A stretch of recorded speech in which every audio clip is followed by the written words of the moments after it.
কিন্তু আজকে আর কোনোভাবে মনকে বুঝাতে পারিনি, এই জন্য আসলাম। আমি ওনাকে দেখে এসেছি।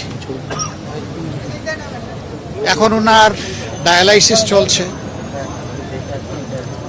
এবং তিনি আসলে ডিপ সিডেশনেই আছেন।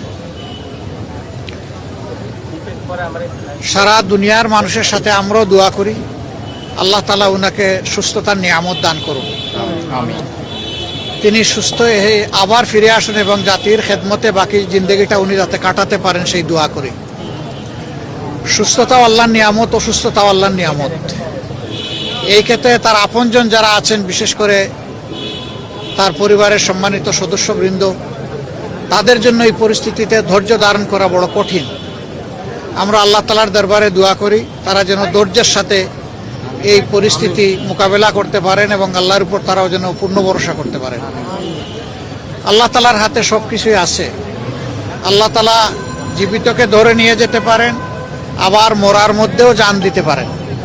উনি এখনও যেহেতু আলহামদুলিল্লাহ সারভাইভ করছেন, আমরা আশা রাখি, আমরা দোয়া করি উনি সুস্থ হয়ে উঠবেন ইনশাআল্লাহ। আপনারাও সবাই দোয়া করবেন। আর এখানে হসপিটালের যে ডিসিপ্লিন, এটার ক্ষেত্রে আমাদের কারোই ব্রেক করা উচিত না। আমি মাত্র 1.5 মিনিট সময় সেখানে দাঁড়িয়েছি। আমার কর্তব্য নিষ্ঠা আমাকে বলেছে যে তোমার সুযোগ থাকলেও দীর্ঘক্ষণ এখানে দাঁড়ানো উচিত নয়। আমি দু চোখে একটু দেখে আসতে পেরেছি, এটা আমার সান্ত্বনা। আবারও আল্লাহ তাআলার কাছে দোয়া করি আল্লাহ তার বান্দিকে ক্ষমা করুন, তার উপর রহম করুন এবং তাকে সুস্থতার নিয়ামত দান করুন।